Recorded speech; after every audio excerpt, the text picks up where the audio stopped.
Present మీకు వీడియోలో కనిపిస్తున్న bike Apache 164V dual disc variant 2021 model ఇది. ఈ బైక్ మా బ్రదర్దే అనమాట. ప్రెజెంట్ ఈ బైక్ ఆల్మోస్ట్ 65,000 కిలోమీటర్స్ కంప్లీట్ అయితే అయింది.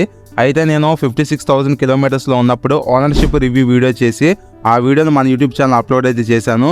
కొత్తగా ఎవరైనా 164Vని కొందామనుకుంటే కంపల్సరీగా ఆ వీడియోతో చూడండి, లింక్ డిస్క్రిప్షన్లో అయితే ఉంది. ఆ వీడియోలో 56,000 కిలోమీటర్స్లో ఫేస్ చేసిన ప్రాబ్లమ్స్ గురించి, మెయింటెనెన్స్ గురించి, అలానే సర్వీస్ గురించి క్లియర్గా ఎక్స్ప్లెయిన్ అయితే చేశాను. సో కొత్తగా ఎవరైనా 164Vని కొందాం అనుకుంటే కంపల్సరీగా ఆ వీడియో అయితే చూడండి, చాలా హెల్ప్ అయితే అవుతుంది. లింక్ అయితే డిస్క్రిప్షన్లో అయితే ఉంది. ఫ్రెండ్స్, ఇదే TVS Apache RTR 164V. RTR అంటే రేసింగ్ థ్రాటల్ రెస్పాన్స్ అనమాట. సో ఈ వీడియోలో ఈ బైక్ గురించి కంప్లీట్ గా డిస్కస్ చేద్దాం. మీరు వీడియోని స్కిప్ చేయకుండా లాస్ట్ వరకు చూడడానికి ట్రై అయితే చేయండి. ఇంకా without any delay let's begin the video. First of all, ఈ బైక్ అనేది టోటల్ గా 6 మోడల్స్ అవైలబుల్ గా అయితే ఉంది. ఆ మోడల్స్ మొత్తం మీకు స్క్రీన్ మీద డిస్ప్లే అయితే చేస్తున్నాను. First model drum with black edition, second model drum, third model disc, fourth model bluetooth with disc, fifth model special edition, sixth model dual channel ABS. నేను రివ్యూ చేస్తున్నది కూడా టాప్ మోడల్ అయిన dual channel ABS. మీలో ఎవరన్నా ఈ Apache 164V కొత్త bike కొందామని plan చేసుకుంటే మ్యాక్స్ ఈ టాప్ మోడల్ తీసుకోవడానికి ట్రై అయితే చేయండి. ఈ డ్రమ్ మోడల్స్ జోలికి అసలు అయితే వెళ్ళొద్దు, ఎందుకంటే డ్యూల్ ఛానల్ ఏబిఎస్ మోడల్లో సేఫ్టీ అనేది ఎక్కువైతే ఉంటుంది. లేదు మాకు డ్రమ్ అయినా పర్లేదు అనుకుంటే అది మీ ఇష్టం అనమాట. కానీ నేను పర్సనల్గా సజెస్ట్ చేయాల్సి వస్తే ఈ టాప్ మోడల్ అయిన డ్యూల్ ఛానల్ ఏబిఎస్ మోడల్ని సజెస్ట్ అయితే చేస్తాను. నెక్స్ట్ కలర్స్ గురించి డిస్కస్ చేస్తే ఈ బైక్ టోటల్గా 7 కలర్స్లో అవైలబుల్గా అయితే ఉంది. First colour racing red, second colour night black, third colour matte black, fourth colour metallic blue, fifth colour lightning blue, sixth colour glossy black, seventh colour pearl white. టోటల్గా ఈ 7 కలర్స్లో ఈ బైక్ని సెలెక్ట్ అయితే చేసుకోవచ్చు. మీకు ప్రతి మోడల్ అన్ని కలర్స్ అయితే అవైలబుల్గా అయితే ఉండవు, మోడల్స్ని బట్టి కలర్ అయితే ఉంటుంది. ఈ పాయింట్ అయితే గుర్తుపెట్టుకోండి. నేను రివ్యూ చేస్తున్నది డ్యూల్ ఛానల్ ఏబిఎస్ మోడల్లో ఉన్న లైట్నింగ్ బ్లూ కలర్. రియాలిటీలో ఈ కలర్ అయితే చాలా బాగుంది. దూరం నుంచి చూస్తుంటే బ్లాక్ కలర్ లాగా కనిపిస్తుంది, దగ్గరికి వెళ్తే బ్లూ కలర్ అయితే కనిపిస్తుంది అనమాట. బాగుంది ఈ కలర్ అయితే, నాకు కూడా పర్సనల్గా అయితే నచ్చింది. నెక్స్ట్ బ్రేక్స్ గురించి డిస్కస్ చేస్తే ఫ్రంట్ లో 270mm పెటల్ డిస్క్ అయితే ఉంది. పెటల్ డిస్క్ ఇవ్వడం అనేది ప్లస్ పాయింట్ అనమాట. ఈ పెటల్ డిస్క్ లో హీట్ డిస్పాషన్ అనేది బాగా జరుగుతుంది. Back side 200mm petal disc ను ప్రొవైడ్ అయితే చేశారు. Back side at least 230mm disc ఇచ్చుంటే చాలా బాగుండేది, బ్రేకింగ్ బైట్ అనేది ఇంకా బాగుండేది. కానీ వీళ్ళు 200mm డిస్క్ ను ప్రొవైడ్ చేయడం అయితే జరిగింది. ఇంకా కొత్తగా డ్యూల్ ఛానల్ ఏబిఎస్ సపోర్ట్ కి అప్డేట్ చేశారు కాబట్టి సేఫ్టీ వైజ్ ఇది ఒక ప్లస్ పాయింట్ అనమాట. కానీ వీళ్ళు ఎగ్జాక్ట్ గా ఏ కంపెనీ బ్రేక్ క్యాలిపర్స్ ని యూజ్ చేశారో మెన్షన్ అయితే చేయలేదు. నెక్స్ట్ టైర్స్ గురించి డిస్కస్ చేస్తే ఫ్రంట్ లో 90/90 17 ఇంచ్ టైర్ అయితే ఉంది. ఫ్రంట్ టైర్ ప్రొఫైల్ చూడటానికి ఇలా అయితే ఉంది. ఫ్యూచర్ లో అయినా ఈ టైర్ ని అప్డేట్ చేస్తే బాగుండు, మరీ సన్నగా అయితే ఉంది. Back side 130/70 R17 inch tyre అయితే ఉంది. బ్యాక్ సైడ్ టైర్ ప్రొఫైల్ చూడటానికి ఇలా అయితే ఉంది. ఫ్రంట్ టైర్ అయితే రేడియల్ అయితే కాదు, బ్యాక్ సైడ్ టైర్ మాత్రం రేడియల్ ని ప్రొవైడ్ అయితే చేశారు. నెక్స్ట్ సస్పెన్షన్ గురించి డిస్కస్ చేస్తే ఫ్రంట్ లో టెలిస్కోప్ ఫోక్స్ అయితే యూజ్ అయితే చేశారు. ఆల్రెడీ కాంపిటీషన్ ఉన్న బైక్స్ ఎస్డి ఫోక్స్ కి అప్డేట్ చేయడం అయితే జరిగింది, కానీ వీళ్ళు ఇంకా టెలిస్కోప్ ఫోక్స్ ని కంటిన్యూ అయితే చేస్తున్నారు. ఈ టెలిస్కోప్ ఫోక్స్ సైజ్ వచ్చేసి 33mm వరకు అయితే ఉంటుంది. Next back side monoshock suspension అయితే ప్రొవైడ్ అయితే చేశారు. బ్యాక్ సైడ్ సస్పెన్షన్ మన హైట్ తగ్గట్టు అడ్జస్ట్ అయితే చేసుకోవచ్చు. సో ఇదనమాట ఓవరాల్ గా ఈ సస్పెన్షన్ గురించి. నెక్స్ట్ లైటింగ్ గురించి డిస్కస్ చేస్తే ఫ్రంట్ లో LED head light with unique DRL అయితే ఉంది, but not much attractive head light design అనమాట. టర్న్ ఇండికేటర్స్ అయితే బల్బే ఇచ్చారు, ఎల్ఈడి అయితే కాదు. వీటిని కూడా ఫ్యూచర్ లో ఎల్ఈడికి అప్డేట్ చేస్తే బాగుంటుంది. బ్యాక్ సైడ్ టైల్ లైట్ ఎల్ఈడినే. Night time number plate visible అవడానికి లైట్ కూడా అయితే ఉంది. ఓవరాల్ గా ఈ బైక్ ది బ్యాక్ సైడ్ వ్యూ చూడటానికి ఎలా అయితే ఉంది. నెక్స్ట్ కన్సోల్ గురించి డిస్కస్ చేస్తే ఫుల్లీ డిజిటల్ కన్సోల్ ని యూజ్ అయితే చేశారు. యానిమేషన్ చూడటానికి ఇలా అయితే ఉంది. పైన ఇక్కడ ఆర్పిఎం లైట్ అయితే ఉంది. కన్సోల్ కి right and left set 3 buttons అయితే ఉన్నాయి. కింద సిగ్నల్ ఇండికేషన్ లైట్ ఉంది, మాల్ ఫంక్షన్ లైట్ ఉంది, ABS light, head light, neutral light, లో ఫ్యూల్ ఇండికేషన్, సిగ్నల్ ఇండికేషన్స్ అయితే ఉన్నాయి. ఇంకా ఈ డిస్ప్లేలో ఇక్కడ ఆర్పిఎం మీటర్ అయితే ఉంది, ఇది స్పీడ్ ఇండికేషన్ అనమాట. ఇక్కడ ఫ్యూల్ గేజ్ అయితే ఉంది, కింద టైం అయితే ఇచ్చారు. అలానే ఇక్కడ గేర్ పొజిషన్ ఇండికేటర్ అయితే ఉంది, సైడ్ స్టాండ్ ఇండికేషన్ కూడా అయితే ఉంది. పైన ఇక్కడ ల్యాప్ టైమర్ ఉంది, ఓడ్ అండ్ ట్రిప్ మీటర్స్ అయితే ఉన్నాయి. అలానే ఈ బైక్ లో 3 రైడింగ్ మోడ్స్ అయితే ఉన్నాయి, రెయిన్, అర్బన్, రోడ్ అని. ఇక్కడ రైడింగ్ మోడ్స్ అయితే చేంజ్ అవుతున్నాయి చూడండి. ఇంకా ఈ కన్సోల్ యావరేజ్ స్పీడ్ ఇండికేషన్ కూడా అయితే ఇచ్చారు. అలానే బైక్ ఆన్ చేసినప్పుడు కన్సోల్ లో మీ పేరు కనిపించే విధంగా సెట్ అయితే చేసుకోవచ్చు. ఇంకా మైనస్ గురించి డిస్కస్ చేస్తే ఫ్యూల్ రేంజ్ ఆప్షన్ అయితే ఇవ్వలేదు, ఇది ఒకటి మైనస్ అయితే అనిపించింది నాకు. కన్సోల్ విజిబిలిటీ కూడా డే టైంలో అయితే బాగుంటుంది. ఇంకా హ్యాండిల్ బార్ మీద ఉన్న స్విచ్చెస్ గురించి డిస్కస్ చేస్తే ఫ్రంట్ లో పాస్ స్విచ్ అయితే ఉంది ఎల్లో కలర్ లో.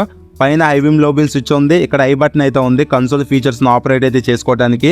కింద సిగ్నల్ ఇండికేషన్ ఉంది, ఇంకా కింద హార్న్ అయితే ఉంది. Handle bar right side red colour లో ఇంజిన్ కిల్ స్విచ్ అయితే ఉంది. ఇక్కడ మోడ్స్ చేంజ్ చేసుకోవడానికి మోడ్ బటన్ అయితే ఉంది.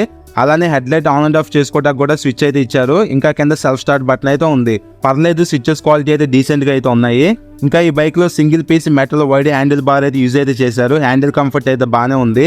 నెక్స్ట్ ఈ bike main heart of the engine గురించి డిస్కస్ చేస్తే single cylinder 4 stroke 4 valves 159.7 cc BS6 SOEC engine use అయితే చేశారు. Cooling system wise oil cooling system అయితే ఉంది. టోటల్గా 5 గేర్స్ అయితే ఉన్నాయి. ఇప్పుడు ఈ బైక్ పవర్ అండ్ టార్క్స్ గురించి అయితే చెప్తాను. ఒకవేళ ఈ బైక్ను స్పోర్ట్ మోడ్లో రైడ్ చేస్తే 17.55 bhp పవర్ 9250 RPMలో ప్రొడ్యూస్ అయితే అవుతుంది. టార్క్ ఏమో 14.73 న్యూటన్ మీటర్స్ 7500 RPMలో ప్రొడ్యూస్ అయితే అవుతుంది.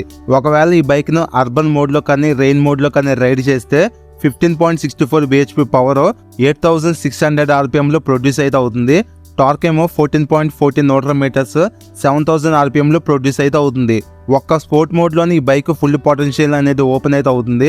మీకు ఇప్పుడు డౌట్ అయితే రావచ్చు, నిజంగా ఈ బైక్లో రైడింగ్ మోడ్స్ మధ్య పవర్ డిఫరెన్స్ ఉంటుందా అనేది. సేమ్ బైక్ అయితే మా ఫ్రెండ్కి అయితే ఉంది. నేను ఆ బైక్లో చెక్ అయితే చేశాను. స్పోర్ట్ మోడ్లో ఈ బైక్ను రైడ్ చేస్తే పికప్ కానీ పర్ఫార్మెన్స్ కానీ చాలా బాగుంది. అర్బన్ మోడ్లో రైడ్ చేసినా రెయిన్ మోడ్లో రైడ్ చేసినా పవర్ డిఫరెన్స్ అయితే నాకేం కనిపించలేదు. సేమ్ అయితే ఉంది, సేమ్ ఫీలింగ్ అయితే ఉందన్నమాట. ఒక్క స్పోర్ట్స్ మోడ్లోని పికప్ కానీ పర్ఫార్మెన్స్ కానీ చాలా బాగుంది. స్పోర్ట్స్ మోడ్కి రిమైనింగ్ రెయిన్ మోడ్కి అర్బన్ మోడ్కి చాలా డిఫరెన్స్ అయితే ఉంది. సో ఈ 160cc కేటగిరీలో ఈ బైక్ పర్ఫార్మెన్స్ అయితే బాగుంటుంది అనమాట. ఎందుకంటే ఇది ఆయిల్ కూల్డ్ 4 వాల్వ్స్ ఇంజిన్ కాబట్టి పికప్ కానీ పర్ఫార్మెన్స్ కానీ పర్లేదు, బాగానే ఉంటుంది. నెక్స్ట్ ఈ ఫ్రంట్ మడ్గార్డ్ ఫైబరే. ఇక్కడ టీవీఎస్ రేసింగ్ అని మెన్షనింగ్ అయితే చేశారు. నెక్స్ట్ హెడ్ లైట్ దగ్గర మన ఇండియన్ ఫ్లాగ్ అయితే ఉంది. పక్కనే స్మార్ట్ ఎక్స్ కనెక్ట్ అని చెప్పి మెన్షనింగ్ అయితే చేశారు.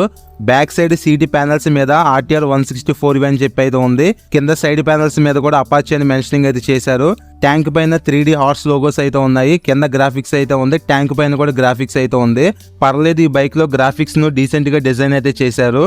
నెక్స్ట్ ఈ బైక్ కీ డిజైన్ చూడటానికి ఇలా అయితే ఉంది. ఇది లేజర్ కట్ కీ అనమాట, గుడ్ థింగ్ ఇది. నెక్స్ట్ ఫ్రంట్ బ్రేక్ లెవర్ కానీ క్లచ్ లెవర్ కానీ అడ్జస్ట్ చేసుకున్న ఆప్షన్ అయితే ఇచ్చారు. ఎవరికైతే చిన్న ఫింగర్స్ అయితే ఉంటాయో వాళ్ళకి ఈ ఫీచర్ అనేది బాగా హెల్ప్ అయితే అవుతుంది. నెక్స్ట్ ఇంజన్ కి ప్రొటెక్షన్ కోసం అండర్ బెల్లీ గార్డ్ ని ప్రొవైడ్ అయితే చేశారు. ఇది ఫైబర్ మెటీరియలే. ఇక్కడ హైపర్ ఎడ్జ్ అని చెప్పి మెన్షనింగ్ అయితే ఉంది. నెక్స్ట్ ఈ క్రాష్ గార్డ్స్ క్వాలిటీ అయితే యావరేజ్ గా అయితే అనిపించాయి. ఇంకొంచెం బెటర్ క్వాలిటీ అయితే ఇవ్వాల్సింది. నెక్స్ట్ ఫ్రంట్ లో ఆయిల్ కూలర్ అయితే ఉంది చిన్నగా. అలానే ఇక్కడ ఎయిర్ గ్రిల్స్ అయితే ఉన్నాయి ఇంజిన్ కూల్ అయితే చేయడానికి. నెక్స్ట్ సీట్ లాక్ ప్లేస్మెంట్ అనేది ఇక్కడ బ్యాక్ సైడ్ అయితే ప్రొవైడ్ అయితే చేశారు. ఇక్కడ నుంచి మనం సీట్ అయితే ఓపెన్ అయితే చేసుకోవచ్చు. నెక్స్ట్ ఈ బైక్ లో సింగిల్ సీట్ అయితే ఉంది. సీట్ కుషనింగ్ కానీ కంఫర్ట్ కానీ చాలా బాగుంది. ఫ్యామిలీ కూడా యూజ్ అయితే చేసుకోవచ్చు, సింగిల్ సీట్ ఉంది కాబట్టి. డ్యూయల్ టోన్ కలర్ లో సీట్ అయితే ప్రొవైడ్ అయితే చేశారు. ఈ సీట్ గ్యాబ్రల్ డిజైన్ కూడా చూడటానికి బాగుంది. ఇంకా ఈ పెట్రోల్ క్యాప్ ప్లేస్మెంట్ అయితే సైడ్ కి అయితే ఇచ్చారు. జనరల్ గా సెంట్రల్ అయితే ఉంటుంది కదా, కొంచెం సైడ్ కి అయితే ఇవ్వడం అయితే జరిగింది. ఇక్కడ కూడా RTR 160 అని చెప్పి 3D బ్యాడ్జింగ్ తో మెన్షనింగ్ అయితే చేశారు. ఈ ట్యాంక్ ఫైబరే, ఐరన్ అయితే కాదు. నెక్స్ట్ ఈ బైక్ లో ఎగ్జాస్ట్ చూడటానికి ఎలా అయితే ఉంది. ఇది సింగిల్ బ్యారెల్ ఎగ్జాస్ట్ అనమాట. సౌండ్ అయితే బాగుంది రియాలిటీలో వినటానికి. నెక్స్ట్ ఈ బైక్ లో ఓపెన్ చైన్ అయితే ఉంది. సో రెగ్యులర్ గా చైన్ లూబింగ్ అయితే చేసుకుంటూ ఉండాలి. సెంటర్ స్టాండ్ ఇన్బిల్ట్ గా ప్రొవైడ్ చేస్తున్నారు కాబట్టి ఇది ఒక ప్లస్ పాయింటే. లాంగ్ టూరింగ్ లో అలాగే సొంతంగా చైన్ లూబింగ్ చేసుకోవడానికి ఈ సెంటర్ స్టాండ్ అనేది బాగా యూస్ఫుల్ అయితే అవుతుంది. ఇంకా లేడీస్ కి సేఫ్టీ కోసం ఐరన్ శారీ గార్డ్ కూడా అయితే ఉంది. నెక్స్ట్ పిలియన్ కి మెటల్ ఫుట్ రెస్ట్ అయితే ఉంది. ఫ్రంట్ రైడర్ కి రబ్బర్ ఫుట్ రెస్ట్ అయితే ప్రొవైడ్ అయితే చేశారు. ఇంకా single way shift gear lever అయితే ప్రొవైడ్ అయితే చేశారు. Next chassis wise double cradle split synchro stiff frame ని యూజ్ అయితే చేశారు. ఇంకా ఈ bike fuel tank capacity 12 litres అయితే ఉంది. సీట్ హైట్ 800 mm అయితే ప్రొవైడ్ అయితే చేశారు. ఈ బైక్ టోటల్ వెయిట్ 144 kgs అయితే ఉంది. గ్రౌండ్ క్లియరెన్స్ 180 mm అయితే ప్రొవైడ్ అయితే చేశారు. ఇంకా ఈ బైక్ మైలేజ్ గురించి డిస్కస్ చేస్తే 45+ మైలేజ్ ని ఎక్స్పెక్ట్ అయితే చేయొచ్చు డీసెంట్ గా రైడ్ చేస్తే. మైలేజ్ అనేది మీ రైడింగ్ స్టైల్ మీద, మెయింటెనెన్స్ మీద డిపెండ్ అయి ఉంటుంది. ఫైనల్ గా ఈ బైక్ ఆన్ రోడ్ ప్రైస్ 1,72,000 అయితే ఉంది నేను రివ్యూ చేస్తున్న షోరూమ్ లో. మీ లొకేషన్ బట్టి ప్రైస్ అనేది చేంజ్ అవుతూ ఉంటుంది, పాయింట్ గుర్తు పెట్టుకోండి. సో ఇది ఫ్రెండ్స్ ఓవరాల్ గా ఈ బైక్ గురించి. ఇంకా ఈ బైక్ లో అడిషనల్ గా GTT ఫీచర్ కూడా ఇది ఇచ్చారు. GTT అంటే గ్లైడ్ త్రూ టెక్నాలజీ అనమాట. ట్రాఫిక్ లో యూస్ఫుల్ అయితే అవుతుంది. ఇంకా ఈ బైక్ మైనస్ల గురించి డిస్కస్ చేస్తే USB ఛార్జింగ్ సాకెట్ ఇన్బిల్ట్ గా ఇవ్వట్లేదు, అదొక మంచి ఫీచర్. స్లిప్పర్ క్లచ్ కూడా అయితే లేదు. సో ఎవరైతే 160cc సెగ్మెంట్ లో మంచి పికప్, డీసెంట్ పర్ఫార్మెన్స్, ఫ్యామిలీ కోసం అలానే స్పోర్టియర్ ఫీల్ ఉన్న బైక్ కావాలనుకుంటారో వాళ్ళకి ఈ వెహికల్ అనేది పర్ఫెక్ట్ గా సెట్ అయితే అవుతుంది. TVS షోరూమ్స్ అయితే ఎక్కువ అయితే ఉన్నా సర్వీస్ అయితే చాలా వీక్ అయితే ఉంటుంది. ఇంకా ఈ బైక్ మెయింటెనెన్స్ గురించి డిస్కస్ చేస్తే పర్లేదు, మెయింటెనెన్స్ అయితే మేనేజబుల్ గా అయితే ఉంటుంది.